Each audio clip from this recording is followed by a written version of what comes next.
Então, para que a gente possa iniciar o nosso lab e a instalação, a gente precisa primeiro fazer o download do OpenSense. Então, o download é bem simples. A gente vai no site do OpenSense, opensense.org, clica na opção de download.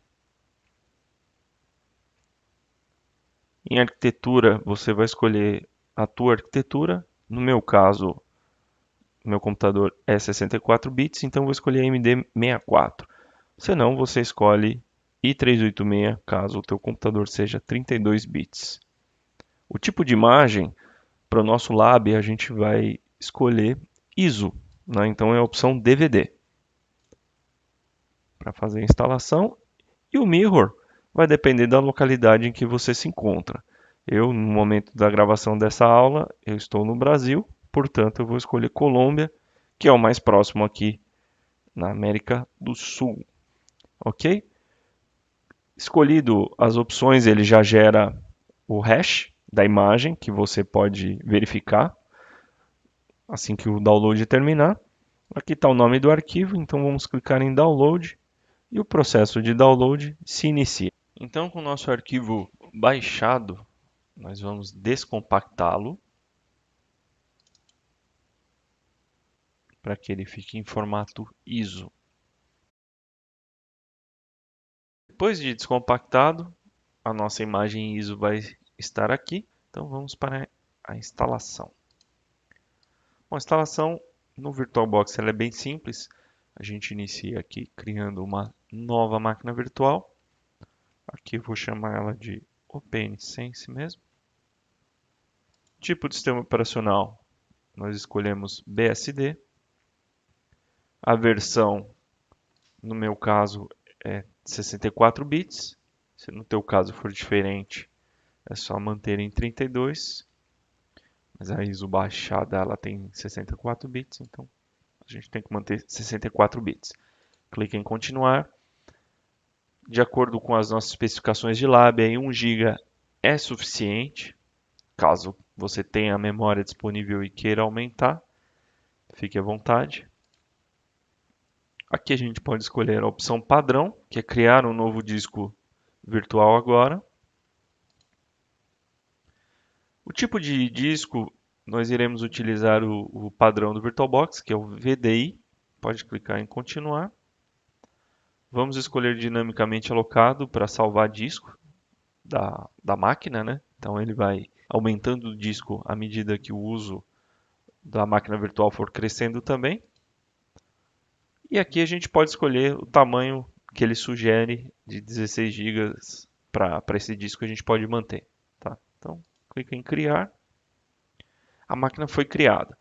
Bom, agora a gente tem que fazer algumas configurações aqui para que ela boot, que ela inicie a instalação. Então vamos lá, configurações. Nós vamos em rede, primeiro ponto. O adaptador de rede ele fica padrão para modo NAT. Esse adaptador 1 será a nossa WAN. Tá? Então, ele estará conectado ao nosso roteador ou modem internet, né? E ele vai receber o IP desse dispositivo. Então, nós alteramos para o modo bridge, ou seja, o IP vai ser entregue diretamente para a VM do OpenSense. No meu caso, eu estou usando o Wi-Fi. Se você estiver utilizando uma porta de rede Ethernet, você altera a opção aqui. Tá? Eu vou manter o Wi-Fi porque eu estou conectado ao meu modem via Wi-Fi. Então, o modo bridge vai ser com o meu adaptador Wi-Fi.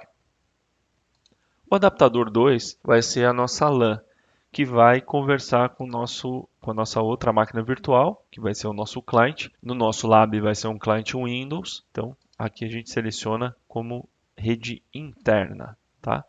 Então esse rede interna, ele vai estar aqui como Intnet, a gente pode deixar assim. Ok, configurado a rede, a gente precisa fazer com que o OPN reconheça a ISO como um drive de CD virtual para poder fazer o boot. Então aqui em armazenamento, a gente clica no drive virtual de CD ou DVD, clica aqui no íconezinho, seleciona a ISO. No caso, eu já tinha essa opção previamente selecionada, mas no teu caso, provavelmente ele vai abrir um diálogo desse, e aí você vai escolher a pasta que você baixou a ISO e escolher a ISO. Então aqui ele já fez a configuração do meu drive de CD com a ISO. Feito isso, a gente pode dar o OK e iniciar a nossa máquina virtual para iniciar a instalação. A instalação ela é bem breve, bem simples. E eu vou explicar os pontos importantes aqui. Bom, aqui ele vai entrar em modo boot, como é uma ISO, e em modo live. Tá? Então a gente poderia até fazer uma configuração com a ISO e utilizar com a ISO sem a necessidade de instalar ela em disco. O problema disso é que nós não salvamos as configurações, né? Toda alteração que nós fizermos, no próximo boot elas serão perdidas, a menos que a gente fique fazendo backup do XML toda vez que a gente for bootar, que não é muito prático. Então, aqui a gente vai seguir com o boot. Essa opção de importar configuração nós iremos ignorar, então é só não pressionar nada, que ela vai fazer um timeout. E ele vai seguir com o boot do OpenSense. Aqui ele subiu as duas interfaces de rede.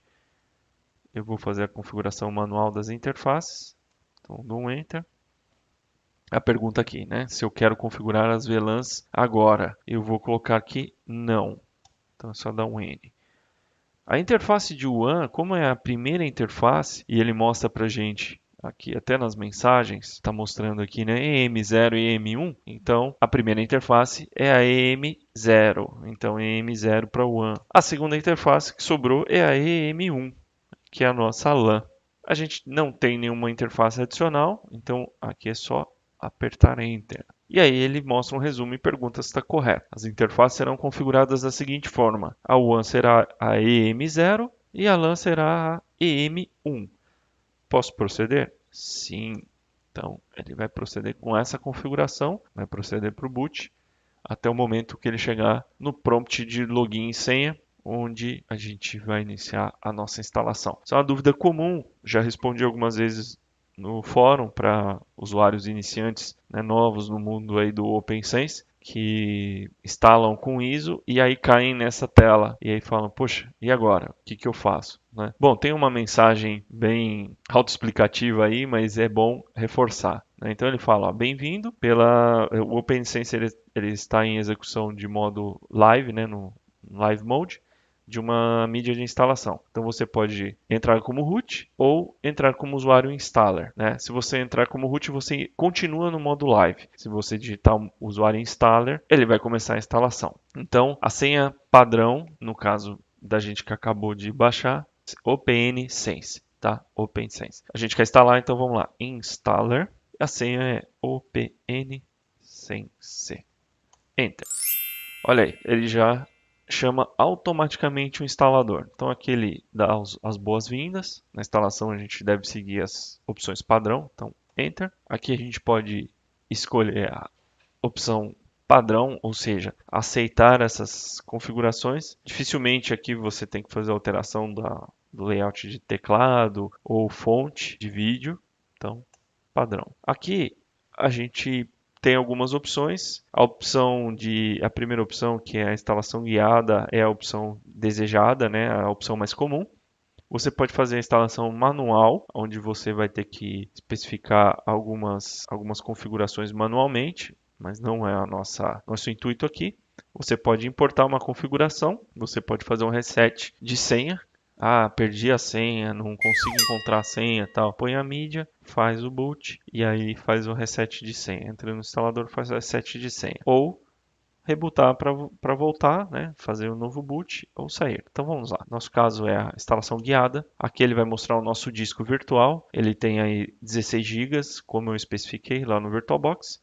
É o ADA0, né? Não tem outra opção. Então vamos no Enter. Aqui o tipo de modo de boot é recomendável que a gente mantenha o GPT UEFI, que ele é mais novo. Para computadores mais antigos, com BIOS um pouco mais antiga, ou que vai funcionar numa máquina mais antiga. Então ele até diz aí, MBR é para compatibilidade com um hardware mais antigo. De fato, eu já tive situações desse tipo, mas é raro. No nosso caso aqui, pode escolher o GPT que vai funcionar.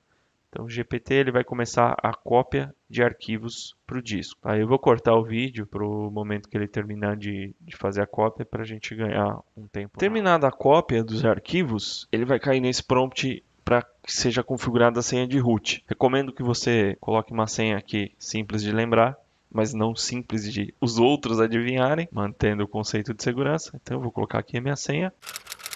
É só aceitar a senha, ele vai conferir se as duas estão iguais. Estando tudo ok, é só clicar na opção de reboot. Então aqui ele vai fazer o reboot. Vamos desconectar a ISO, né, do drive de CD. Vou dar um force mount. Desconectou. Bom, aí ele vai fazer o boot agora pelo disco, né? A instalação tendo acontecido aí de forma ok, ele vai iniciar o boot. Agora ele está fazendo o boot do disco. O boot você vai notar que é um pouco mais rápido quando é feito do disco do que da ISO. Bom, terminado o processo de boot, ele vai colocar aqui o prompt do login, né? E ele vai mostrar algumas informações interessantes aqui, como o IP de LAN, que é o IP padrão que ele seta na instalação, né? Quando ele é instalado, 92.168.1.1, e o IP de WAN, que foi o IP atribuído também de forma automática na instalação, que nós definimos a WAN como DHCP. Então ela ficou aqui como 92.168.15.20, é o IP que eu recebi do meu roteador de internet. Ok? Então aqui para fazer um teste, eu vou entrar como root, colocar a senha definida na instalação.